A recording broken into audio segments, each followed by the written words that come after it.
Hello, this is Larry at larryricker.com, and in this video I'm going to talk about container apps.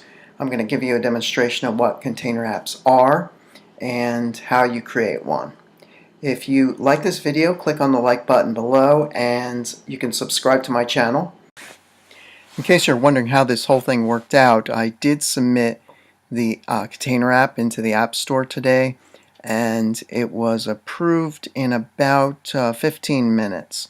So that puts my 5 apps in the App Store, 2 of which have not been approved for sale for the last 18 months.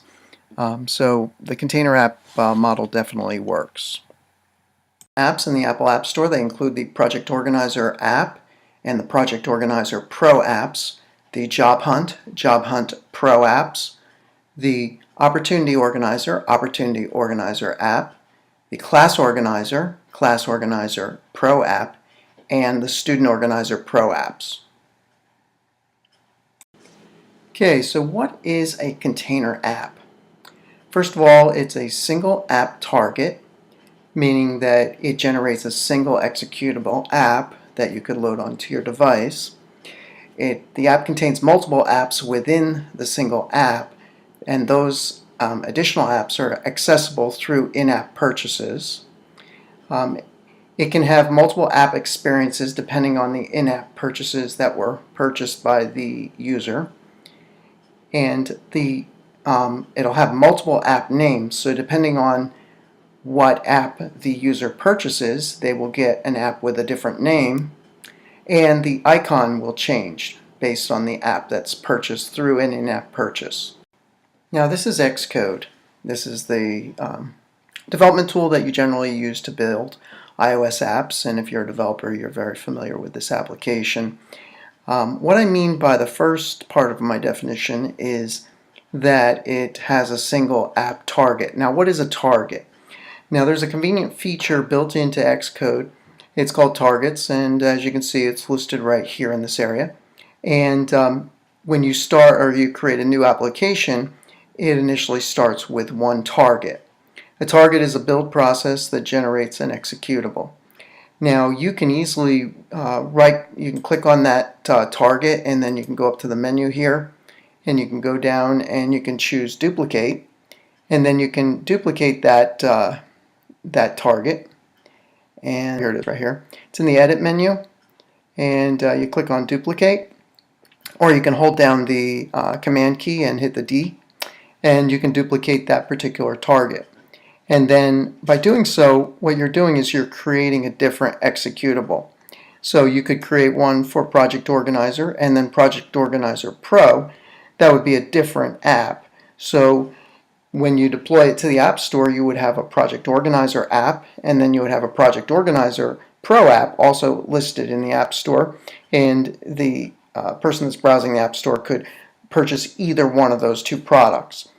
Now, to have a container app, you would need to have one target. So you have to go through your targets that you've already generated, and presumably if you're looking to create a container app, the reason is because Apple's asking you to do so. And so you have to pick one particular app that's going to be your target, and then you have to build that one app, and then you have to bring in all your other apps into that one target as in-app purchases. So in order to start this process, I had to go through my apps, and I had to analyze which ones were selling, which ones weren't selling, which one did I want to choose to build my app based on. And I have 3 types of apps. The first one is a project-oriented app, which is for like project managers or people that work on projects like developers or testers or just other team members. And so that's geared towards the professional. Then another one of my apps is for somebody looking for a job, and that's like a career type of app. And then the third type of app I have is a student app, and that's to help people organize their homework, keep track of their assignments, and that kind of thing. So I have these 3 types of apps, and then I have multiple apps that all kind of have this same behavior. And Apple has decided that they don't like to create multiple apps with the same behavior. And they call it spamming. And the remedy that they ask you to do is to create a container app. Back in 2016, Apple began rejecting some of my submissions of apps to the Apple App Store. I had several apps. I think I had 23 at one time in the Apple App Store. And what they did is I added new functionality to the apps, and I wanted to submit them to be sold in the Apple App Store, and they began rejecting some of the apps from the Apple App Store. They accept all my paid apps, but then they didn't accept any of my free apps. So I wanted to get my free apps into the App Store because I was getting a lot more downloads for my free apps, obviously, and then people would try out my free app, and then it was an upsell technique. They would get the free app, they would try it, and then they get used to it, and then if they liked the functionality and they wanted additional functionality, they would pay for the paid app.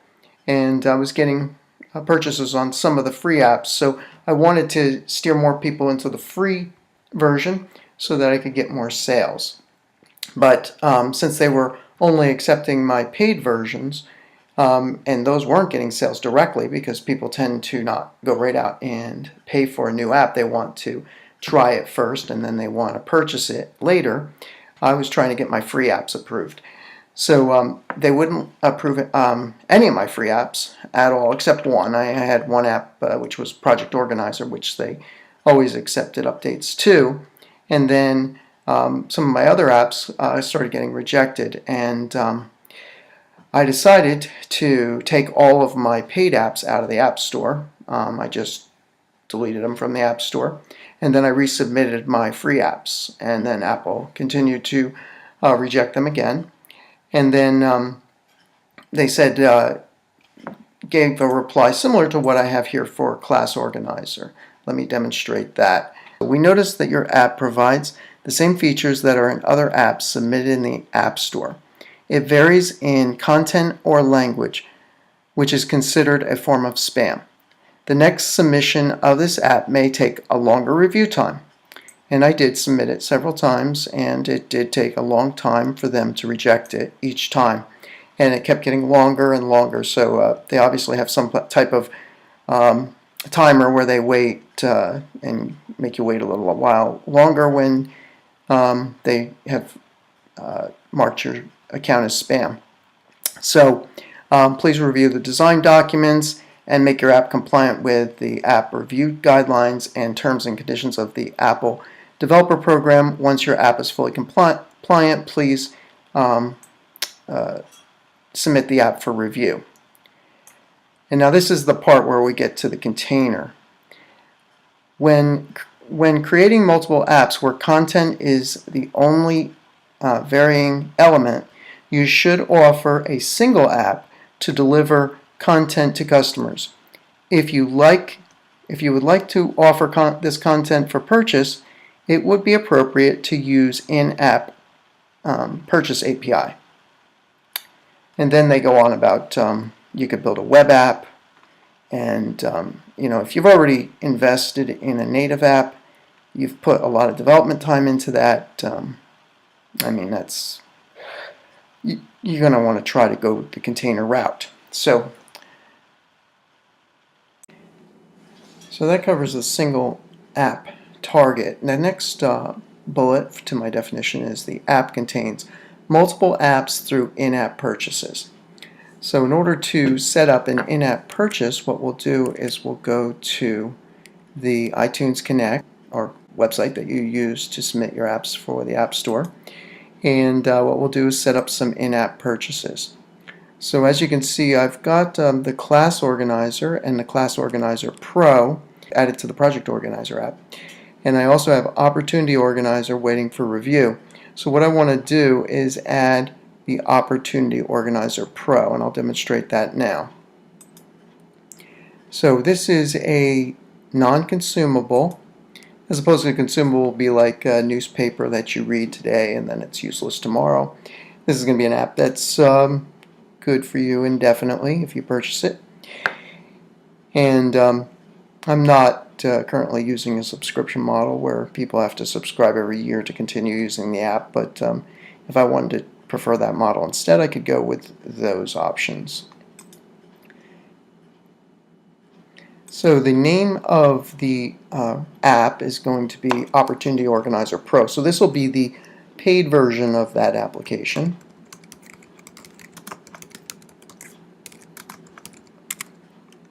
And the app ID will be using the naming convention that I use for all my other apps.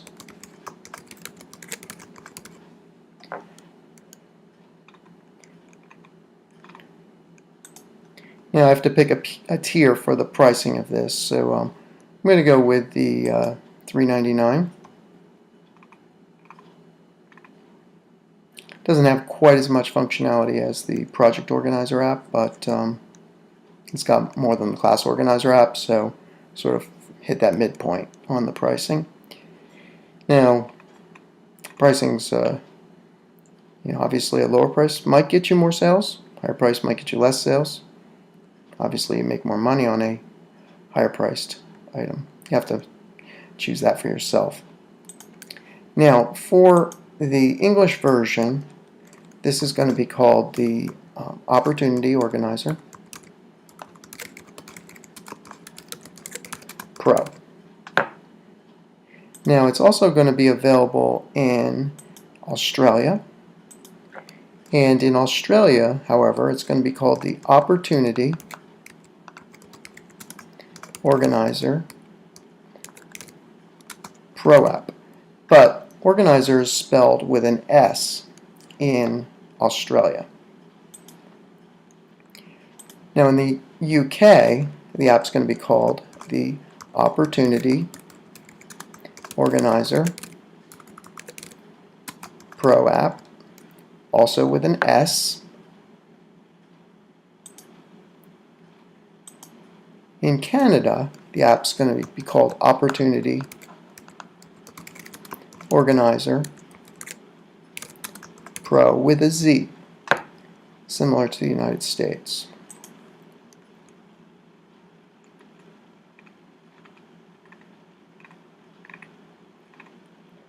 Now it's also localized into Spanish.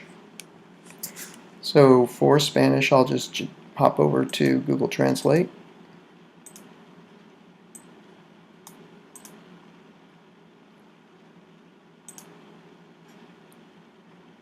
And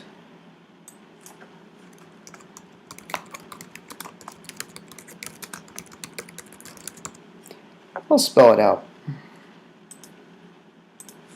I'll reverse the translation, make sure the translation looks good.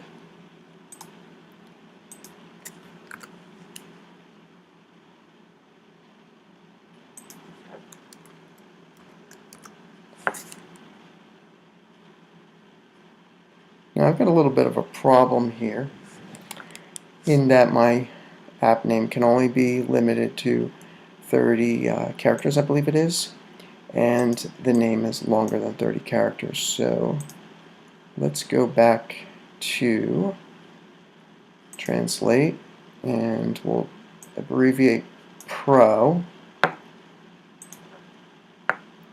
similar to the base app. And it seems to still translate okay.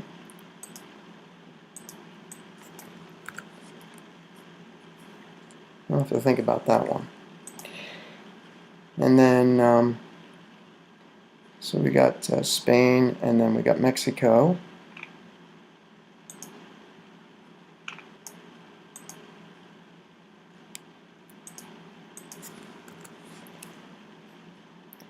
And then we've got French. We've got two French. We've got the France, and then we've got the Canadian French.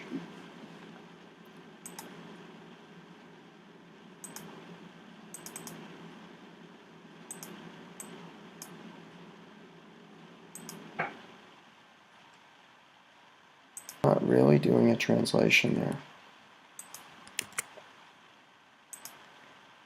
happens sometimes.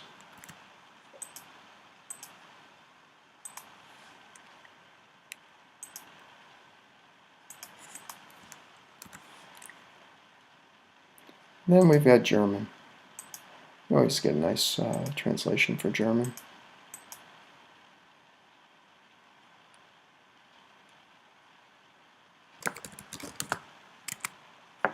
There we go. Gelegenheitsorganisator Fachmann.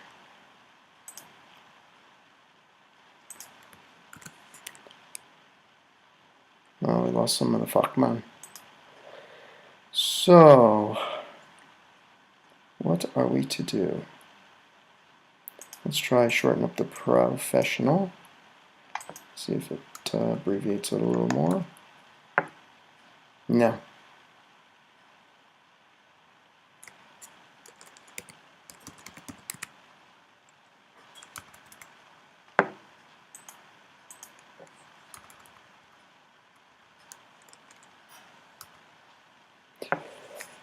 Well, if I have to drop the pro, I'm okay with that. At least the name will be complete. And that's probably what I'm going to do for the French.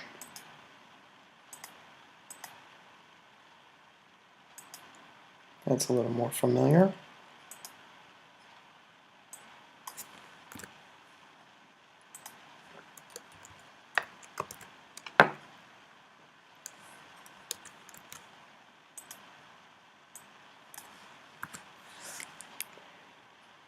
So we've got our Spanish.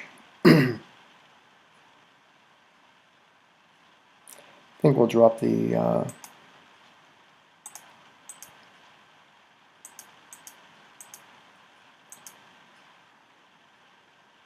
we'll shorten it up for Spanish as well.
That actually sounds better.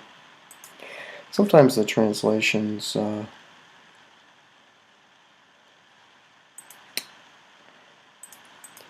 better than the original. And then you can adjust the original based on the translations. If it's clear, it's clear.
So you need an icon For it has to be 1024 by 1024.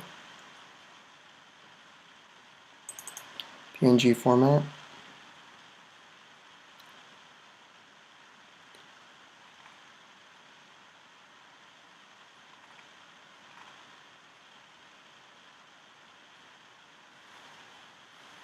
And then you need a screenshot. To get the screenshot of the application, it's required to be of a particular size. So the way to generate that is to go into Xcode and launch the app and choose the iPhone 8 Plus emulator, and then launch the application. And then set up the application with whatever the screenshot you want it to look like.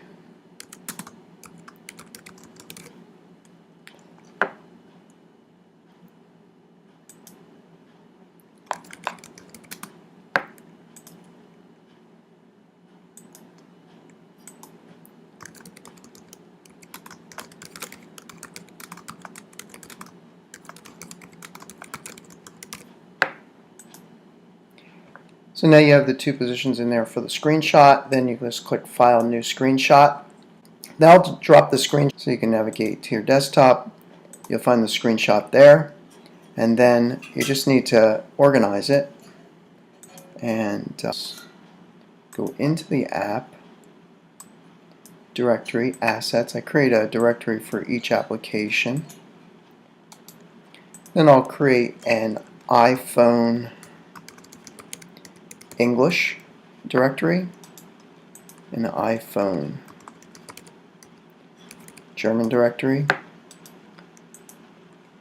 iPhone Spanish directory, and an iPhone French directory. And then I'll just drop the appropriate screenshot, just drag and drop it into the appropriate directory. And that way I keep them organized and ready for whatever forms I have to fill out to submit an app. So going back to here, you need a icon. The icon has to be different. So no two in-app purchases can have the same icon. So I had to vary the icon a little bit, so I did that offline. And if you want to find out how to work with SVG vector graphics, you can check out my video in YouTube on how to do that. But you need a 1024 by 1024 icon. So you have to localize the app icon. It has to be different for every in-app purchase, so I added this gold color for the Pro version. That's a 255, 215.0 in RGB format. And then you can add your screenshot, which I saved in the iPhone English directory.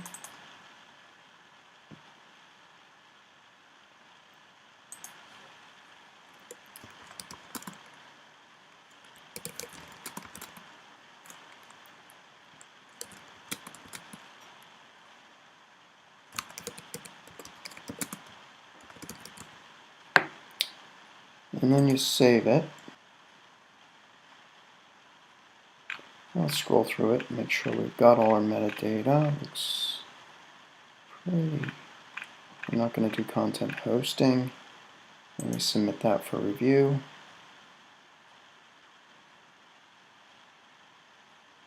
Waiting for review. That's how you create one in-app purchase. Now I'm going to go create another in-app purchase, and I'll restart this video after I do that.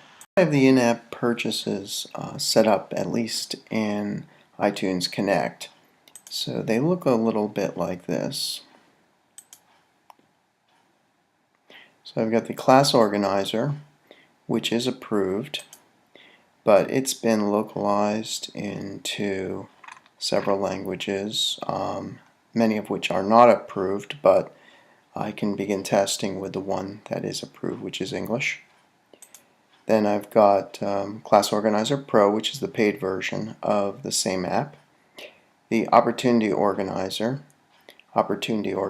Pro, the Project Organizer Pro, which is actually for sale right now and is approved, and but I did localize that into the additional languages which have not yet been approved, so I'll wait for that approval, and they'll probably require a new app submission to make those languages active.